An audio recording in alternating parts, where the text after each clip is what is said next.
5 months. 5 months in North America, this COVID-19 pandemic essentially shut down. This change in our lives has been going on. Welcome, by the way, to the Daily Landsblog for the 20th of August, 2020.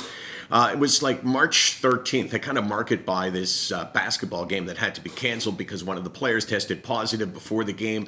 And ultimately, they ended up canceling the season. The NHL did the same thing.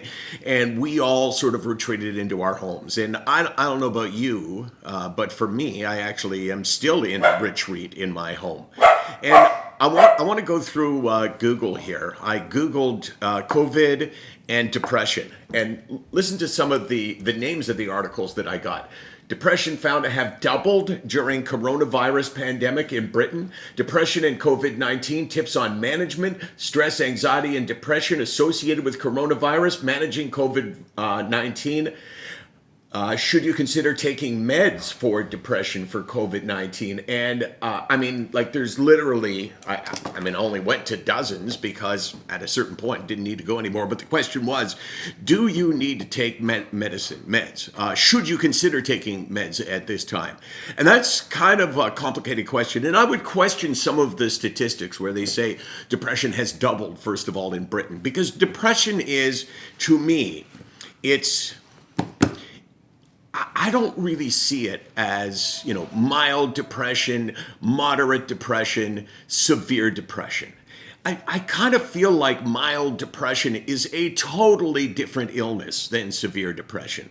It's kind of like black or white. Either you're severely depressed or you're not. And if you're severely depressed, then damn, you got to say, I put damn in there for extra emphasis. You got to say, I'm going to do anything in my power to get better, including taking meds. But if you're suffering from frustration and anxiety over the fact that we're in this really crappy time for us, anxiety over the future, I think it would be crazy to go on medication. And you know me, I'm always talking about searching for anything that can help you.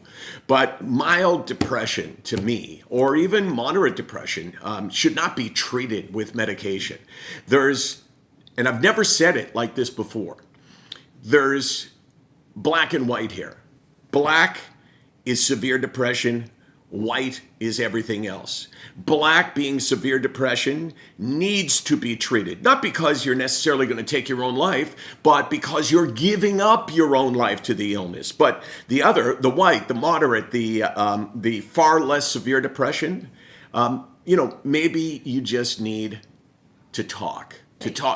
What's that? Wouldn't mild turn into severe? Mild depression could turn into severe depression, but that's a damn way to go, Case. Way to ruin my whole thing. Fine. Mild depression? I don't think I've ever had mild depression. I don't think I don't think that I could ever say where it's like I'm a little bit down.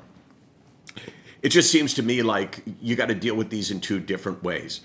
So if you feel like your life is affected by this enough that you can say, I can't, I don't want to do the things that I used to want to do. That is a symptom of something far greater than mild depression. If you can say, oh my gosh, I feel like I'm always going to be like this. If you say, I just don't have the same confidence in myself. And if you say, I just feel all alone, that is a really serious illness. That's what we call depression, and that's when you should go for any kind of help that you can find. Start one place. This may be all new to you during COVID-19, and if it is, hear these words. You need to fight. SickNoweek.com, 24 hours a day, 425 days a year. Case, I pissed you off before, right? Because when I said, what should we talk about in the blog? Oh, yeah. And what'd you say? What to do when your dad's an asshole? Right. And why did you call me an asshole? You were uppity. No, you made a fundamental mistake while watching a basketball game with me. And all I said was, thanks, tips. And you know that I was right to slap you down, just like you would have done me. Okay? Okay. All right. Sometimes when you call somebody out for making a mistake, it's kind of like the ultimate compliment. Because you expect more. I don't expect you, Case, to go, they don't want to go to overtime, talking about the Raptors. They're up by 3. With 20 seconds to go, of course they don't want to go. You made a stupid comment about how it's no one needs to hear this. No, it's because you got no argument, Case. No, I do. Just but say it's not sorry. really Just say compelling sorry for content. embarrassing you in front of the family. Just say it. No. Okay. Okay, wait. Fine. Yeah. You go.